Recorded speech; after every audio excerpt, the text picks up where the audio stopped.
Depuis le début de la pandémie, 100 000 Françaises et Français ont succombé au virus.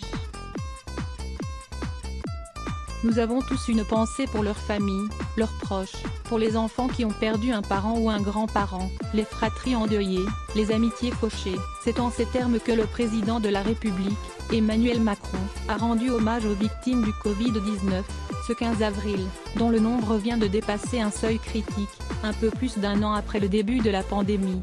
De la même veine décadente que la sanctification du sida étant dit que la campagne de vaccination s'organise, difficilement, et que l'exécutif planche actuellement sur la réouverture des bars, restaurants et lieux culturels, le mari de Brigitte Macron a garanti sur Twitter « Et si toute notre énergie est aujourd'hui tournée vers la sortie de cette épreuve, nous n'oublierons aucun visage, aucun nom ». Une phrase qui a été moquée par un certain Jean-Marie Le Pen.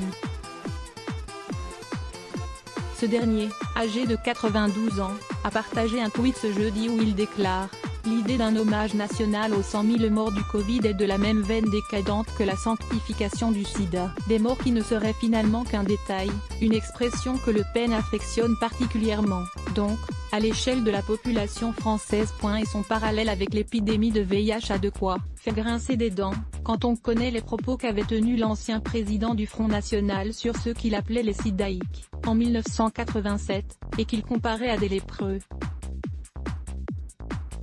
Dans son interview sur le plateau de l'Heure de vérité à l'époque, le papa de Marine Le Pen avait en effet dénoncé des malades qui mettaient en cause l'équilibre de la nation.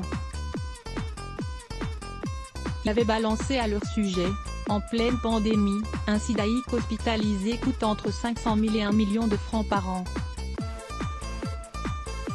Pour ce qui est de la pandémie de Covid-19, Jean-Marie Le Pen a déjà été très clair sur ses opinions. En janvier dernier, il a confié aux Parisiens qu'il avait sans le savoir contracté un Covid modéré et qu'il n'était pas pressé de se faire vacciner. Il faut dire que Jean-Marie Le Pen vit sa meilleure vie en 2021.